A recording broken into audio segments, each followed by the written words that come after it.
The crystal chandeliers shimmered above as I made final adjustments to the table settings for my in-laws' 40th anniversary party. Everything had to be flawless. Victoria Thompson wouldn't accept anything less in her cherished family home, the same mansion where she'd been threatening to kick me out for 3 years. Emily. Victoria's sharp voice sliced through the room. Those aren't the right champagne glasses. How many times do I have to remind you that we use Waterford crystal for special occasions? I maintained a neutral expression as I swapped out the glasses. Of course, Victoria, my mistake. Classic Emily, my sister-in-law Amanda scoffed from the doorway. Still clueless about proper etiquette after 3 years of marriage. Once a waitress, always a waitress. I thought about the property deed hidden safely in my office and grinned. Let them relish their feeling of superiority for just a little longer. 3 years ago, when their precious son, David, brought home a waitress instead of the society woman they'd envisioned for him, the Thompsons made their disdain very clear. Victoria had called me a gold digger at our engagement party. Amanda spread rumors that I was pregnant and trying to trap David. Even David's father, Richard, had insisted on a prenuptial agreement that would leave me with nothing if we ever divorced. What they didn't know was that while I worked as a waitress at a high-end restaurant, I was also secretly building an empire. My small hobby of buying and flipping properties had grown into a multi-million-dollar real estate business, carefully concealed under multiple layers of companies and LLCs. The tips I saved from waitressing have funded my first purchase, a foreclosed condo that I renovated and sold for 3 times the original price. David knew about my success, of course. He'd watched me grow my business from scratch and supported my decision to continue waitressing even when I no longer needed to. Let them underestimate you, he'd said. They'll see eventually. Tonight was going to be eventually. Emily, Victoria called again. Where are the place cards? Don't tell me you forgot to pick them up from the calligrapher. I handed her the hand-lettered cards from a silver box. Here they are, Victoria. She snatched them from my hands, inspecting each card with a critical eye.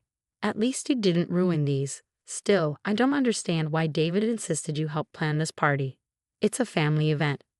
Yes, Amanda added, adjusting a flower arrangement I had spent an hour perfecting. Family only, but I suppose David felt sorry for you since you don't have any real family of your own. The remark about being orphaned, my parents died in a car accident when I was 12, and I was raised by my grandmother, who passed away just before I met David, would have stung 3 years ago. Now, it was just another item to add to my mental list of debts waiting to be repaid. By 6 o'clock, the guests started arriving, old money, and even older names. I played my part perfectly, the humble wife, grateful to be included, slightly out of place among all the wealth and sophistication. Victoria and Amanda basked in their perceived superiority, exchanging knowing glances every time I used the wrong fork or made some imagined mistake. David, ever the protective husband, kept a reassuring arm around me. He knew exactly what was coming. We had planned this moment carefully. After dinner, Victoria stood to give her speech. She had just enough champagne to loosen her tongue, but not enough to make her words slur. Richard and I are so fortunate, she began, to have created this legacy together. This house has been in the Thompson family for 3 generations. Our children grew up here, and God willing, our grandchildren will too. She paused and shot me a pointed look, another jab at my lack of children so far.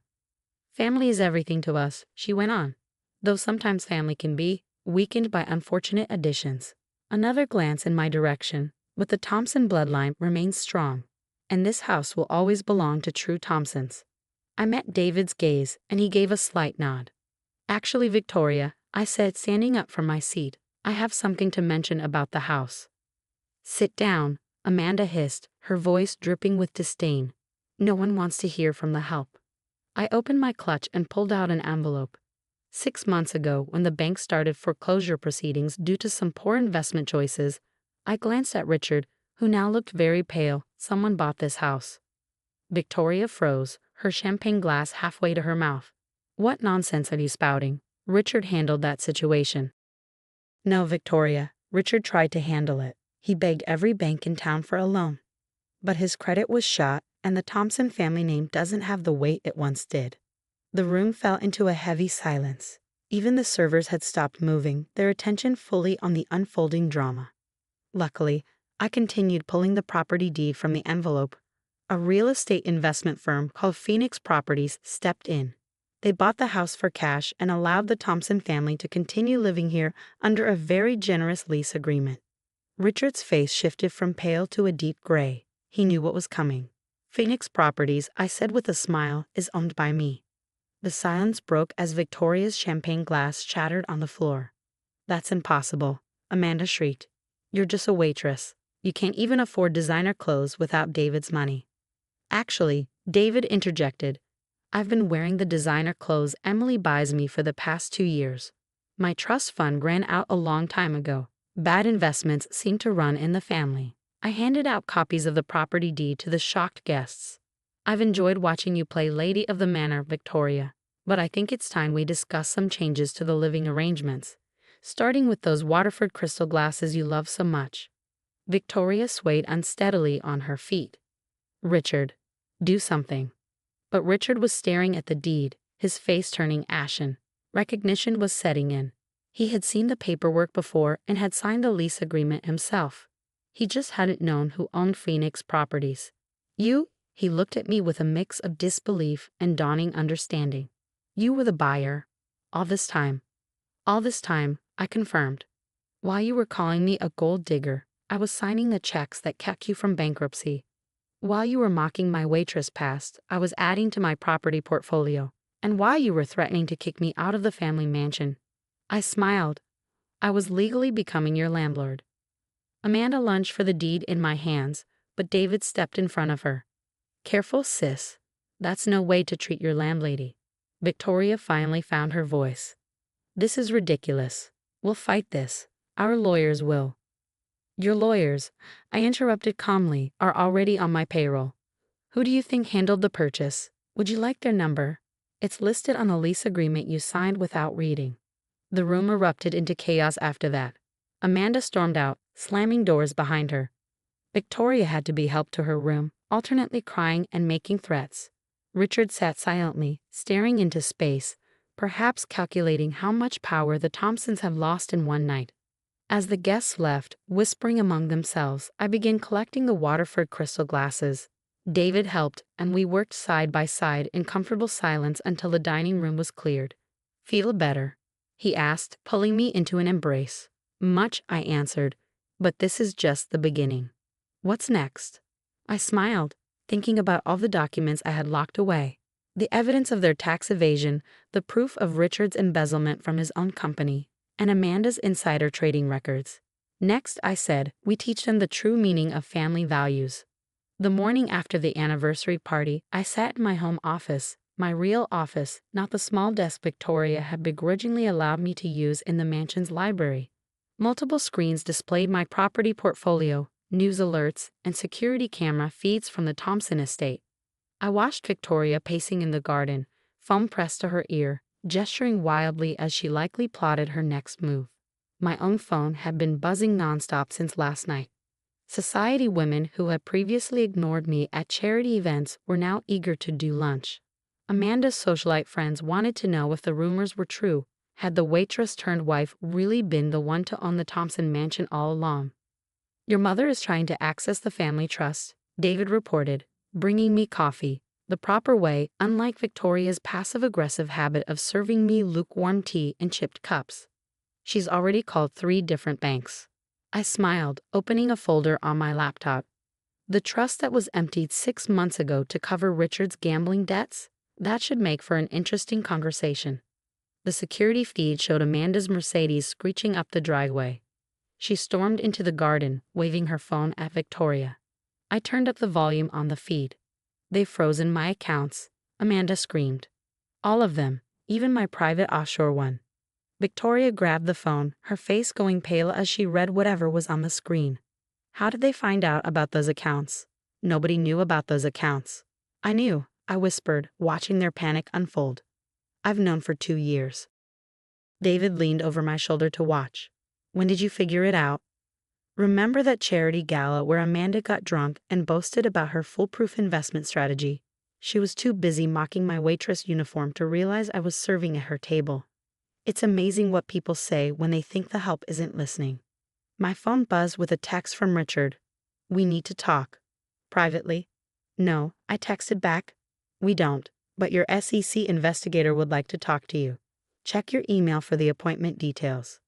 Moments later, Richard stormed into the garden, red-faced, showing his phone to Victoria and Amanda.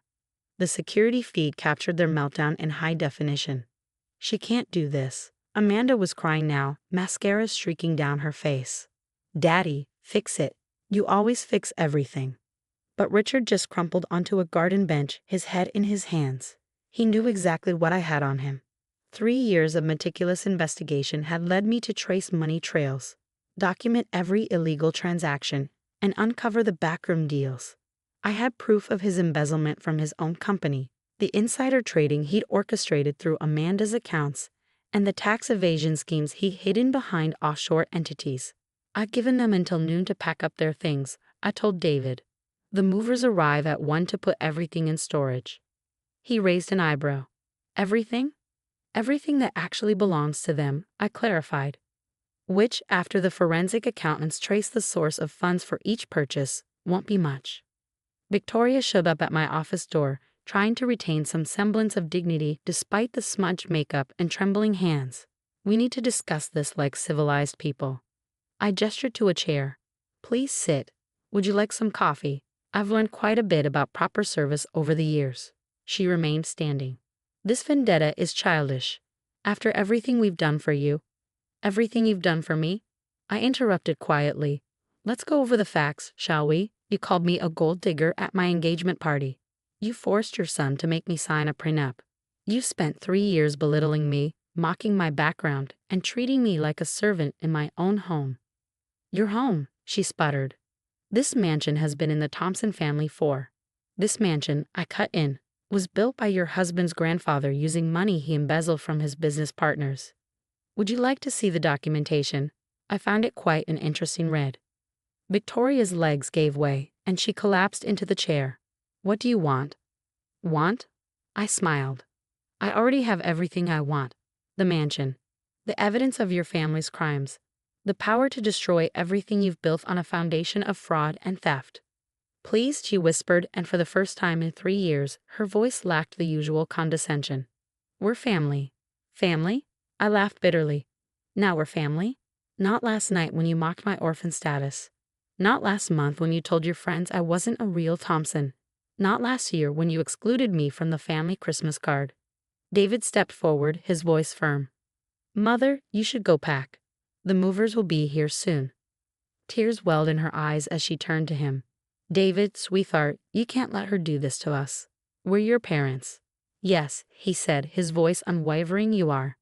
And for 28 years, you controlled every aspect of my life.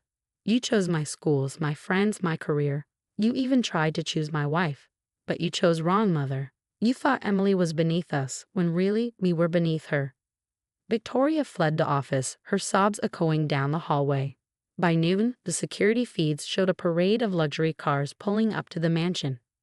Amanda's friends had arrived to help her pack. Richard's business associates were likely hoping to salvage what they could before the scandal broke. Victoria's high society friends were undoubtedly eager to witness the Thompson family's downfall firsthand. I watched it all unfold from my office, forwarding key clips to my lawyers and SEC investigators. 3 years of careful surveillance, gathering evidence while playing the part of the humble, grateful wife. The perfect revenge, served ice cold. The movers are here, David said precisely at 1 o'clock. And you'll never guess who else showed up. I checked the security feed and smiled. Charlotte Preston, Victoria's oldest friend and fiercest rival in society circles, was overseeing the movers with a noticeable sense of pleasure. She had been the one to recommend me for the waitressing job at her country club 3 years ago. The job that ultimately led me to meet David. What Victoria never knew was that Charlotte had been my grandmother's best friend.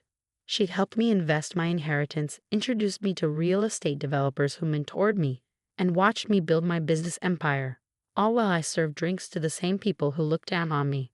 Should we go downstairs? David asked. Make sure they don't take anything they shouldn't. I shook my head, pulling up the inventory list on my laptop. The security team has detailed photos of every item in the house with documentation of their true ownership. Let them try to sneak something out. It'll just give us more leverage. Amanda made one final defiant attempt, trying to load a painting into her car. "This was a gift from my father," she protested when security stopped her. "A gift bought with stolen money," I called from the top of the stairs. "Would you like to explain its provenance to the FBI agents who are on their way to question your father? I'm sure they'd be very interested in how a mid-level executive could afford a genuine Monet." She quickly left the painting behind. By sunset, the Thompsons were gone. Victoria, Richard, and Amanda had moved into a suite at the Preston Hotel, Charlotte's final blow, making them reliant on her charity. Their accounts were frozen, pending investigation. Their reputations lay in ruins. Their precious family legacy had crumbled, revealed as a house of cards built on fraud and stolen money. I walked through the now empty mansion, which was truly mine in every sense. The rooms seemed larger without the weight of their pretensions hanging over them. David found me in the dining room, where just the night before, they had made their last stand as society royalty. "Happy?" he asked, wrapping his arms around me. "Not happy," I replied. "Satisfied. There's a difference." "What now?" I smiled, thinking of the plans I'd been carefully making. "Now we turn this mansion into something worthwhile. Maybe a home for aged-out foster kids. Give them the support my grandmother gave me. Help them create their own success stories. Mother will have a stroke when she hears about that. Mother will be too busy with her legal troubles to care. The SEC investigation is just the beginning. Wait until the IRS gets involved." Later that evening, as we sat in the garden where I had witnessed Victoria's meltdown earlier, my phone buzzed with a message from Charlotte. "Your grandmother would be so proud. You pulled off the longest con I've ever seen." "Not a con," I replied, "just very patient revenge." David raised his glass in a toast. "To the gold digger who owned the gold mine all along." I clinked my glass against his, recalling all the times they'd made me serve drinks at their gatherings. To patience, preparation, and proper documentation. My phone buzzed again. "Amanda, likely intoxicated. You'll regret this. Family is forever." I showed the message to David, who laughed. "Should we tell her about the offshore accounts we haven't frozen yet? The ones she thinks are still hidden?" "No," I replied, sending the details to my lawyers. "Let's save something for next week. After all, revenge is best served in courses." The next morning, I had the Waterford crystal packed up and donated to a local museum. In its place, I set out the simple glasses my grandmother had left me, not as expensive, but earned through honest work and treasured with real love. Victoria's high society friends began calling one by one, quickly shifting their loyalties as easily as sipping their morning tea. They'd always suspected something was wrong with the Thompsons, they claimed. They'd never approved of how they treated me. Would I be interested in sharing the hospital benefit this year? I politely declined each invitation. I had more important things to do than play their games. The foster home wouldn't build itself, after all. "You know," David said, reviewing plans for the mansion's conversion, "they never once asked why I went along with your plan. Why I helped you bring down my own family. They think you're under my gold digger spell," I teased, "or that you're worried about losing access to my money." He shook his head. "I helped because they needed to learn the lesson you taught me 3 years ago. True wealth isn't about crystal glasses and family names. It's about hard work, staying humble, and remembering where you came from. Even if where you came from was serving drinks to snobs. Especially then." I looked around at the mansion that had once represented everything I was supposedly unworthy of. Now it would become something truly valuable. A place of hope for kids like I had once been, alone but determined to succeed. The perfect revenge wasn't just taking their home and exposing their crimes. It was transforming their symbol of exclusion and privilege into a force for good. And somewhere, I knew my grandmother was smiling.